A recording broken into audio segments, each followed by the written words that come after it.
2 in red, alliance number 4 in blue. Winner gets to keep moving on in this tournament, so let's see what this auto can do. The Ninjas trying to continue grabbing their artifacts from this red side of the field. Looks like the opening of the classifier by Hawk's robot did cause a bit of issues with them grabbing their artifacts. Let's see if they can grab some more. Grabbing another artifact, popping it up. Hawk gets a good pop-up as well. Over on the blue side of the field, that would be your machine, Alpha Dogs Omega, making sure they get all their shots up as our auto period winds down. Driver, pick up your controller. 3, 2, 1. All right, unofficially there is a slight lead for your Red Alliance moving into this teleoperated period. Let's see what can happen here. We've got robots shooting from across the field. The Ninjas going for it. Hawk appear to be stopped in front of their red goal. And even so, the Ninjas get pushed by Alpha Dogs Omega over here by their red feeder zone. Let's see what they can do though. The last volley didn't go in, but this one did. You see the Ninjas, they're really quick at intaking a lot of artifacts when they're in a straight line, and they can do so very easily from their human player station. Makes them a very deadly shooting threat from across the field.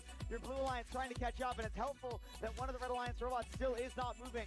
Hawk remaining stationary in front of the Red Alliance goal. That's not what you want to see when you're fighting to stay in this tournament, and the Red Alliance and the Ninjas specifically are going to have to do what they can to stay in this. A good volley from the Ninjas, and they're good to go. Alpha Dogs Omega lining up. Let's see, 2 good shots. It looks like Hawk is back to life. They're slowly moving. Let's see, turret lining up.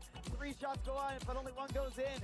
Your Red Alliance did lose a bit of the lead, but it's still a very close match. We're going to have to see what's going to happen here as they come right back into the lead with a quick volley from the Ninjas and Hawk together. Alpha Dogs Omega looking for artifacts. There's plenty around, but they're all getting starved. They're going to have to grab them from that human player zone and push the Ninjas, which makes their last 2 shots not go quite in. Budget Tech making sure their classifiers open for the Blue Alliance. They want to keep getting the scores as if they were getting them all classified. A quick volley from the Ninjas, but only 1 that I saw went in. Alpha Dogs Omega had a similar issue. It's again the cost and reward here in the First Tech Challenge about whether or not you want to drive all the way over to the goal to make it an easier shot, or whether you want to go from long. The Ninjas going, only 1 goes in from their volley. Alpha Dogs Omega, a good volley of 3. The Ninjas lining up. Here goes a volley from Budget Tech. Another volley from Alpha Dogs Omega. Can they close this gap? The Red Alliance trying to get into their base zone. Blue Alliance continue to keep volleying scores. A lot of artifacts are locked behind those 2 red robots. Only 2 seconds left. It looks like they're going to go park as time expires. All right. A huge round of applause for those teams.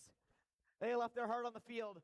We will let you know in just a few minutes what our score is looking like. We do not have teams ready for our next match yet, but you'll meet them when we do. See them again. They're going to move on to match number 8 in the playoffs. They're going to continue on through the lower bracket. But unfortunately, that means we do have to say goodbye to Alliance number 4. So please join me in giving a huge round of applause for Alliance number 4, captained by team number 25049, Budget Tech, and their Alliance.